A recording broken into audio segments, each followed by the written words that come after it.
A, O, I. If you say vowels like that, you will not sound natural in American English. Here is why. These vowels are called diphthongs. Diphthongs basically are sounds that consist of two vowels that come together. Your language has them and so does English, but there's a couple reasons why they're going to sound different in American English. Firstly, because American English doesn't actually always treat them as two sounds, but as a single sound. And some of you are going to attack me and say, No, Geoff, You're wrong. it's always going to be two sounds. It's a diphthong. but what I would say is that you want to be careful in American English because what a lot of students do is they use the corresponding sound from their first language, which often is ending with a much higher placement and sounding a lot tenser. A, A. This exists in a lot of other languages, but it often sounds more like A, A. Notice how I'm really getting some dramatic movement in my jaw here. When I say dramatic movement, I mean I'm moving it like a couple centimeters, maybe. But I'm also finishing with a much tenser sound too. A. American English really just wants that A sound. Try even just saying it 3 times. A.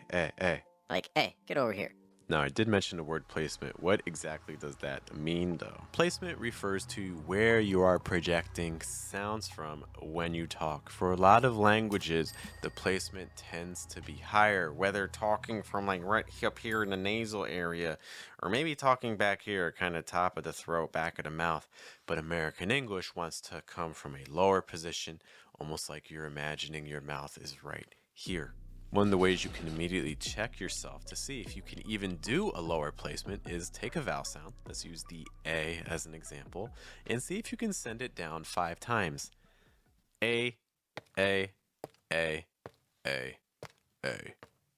In general, English is going to favor those lower ones. A general note I see with students when we do an exercise like that, wherever they end up on about the 3rd one or the 4th one down, that tends to be a pretty good spot for American English placement. However, having a low placement by itself is not enough to achieve a natural sounding accent. One of the big differences between American English and other languages, and even other types of English, is the amount of air that is passing through your chest. We want to engage our diaphragm, which is located right around your stomach area. For instance, if you breathe in and then you exhale with a sh sound, one of the things you notice that happens there is you can feel your stomach gradually contracting.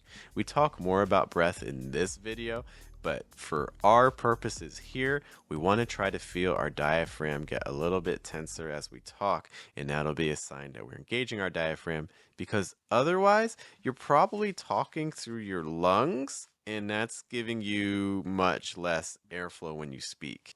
Hey. You can hear when I engage my diaphragm, I get a lot more resonance, warmth, and a lower pitch. Let's now look at some of the most common words for some of the most common diphthongs. A, play, play, day, place, same,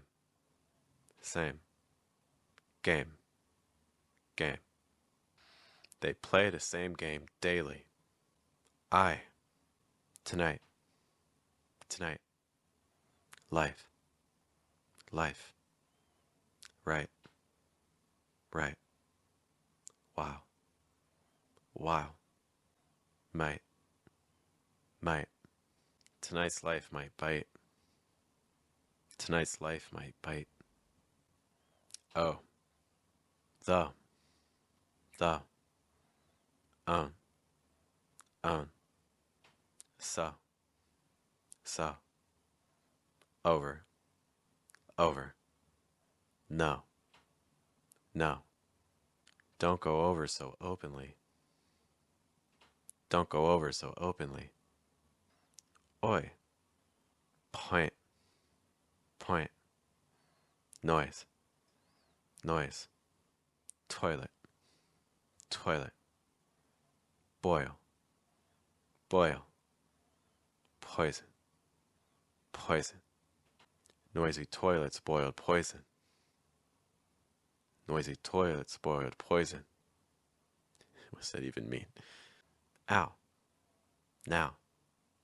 Now. Around. Around. How. How. Power. Power.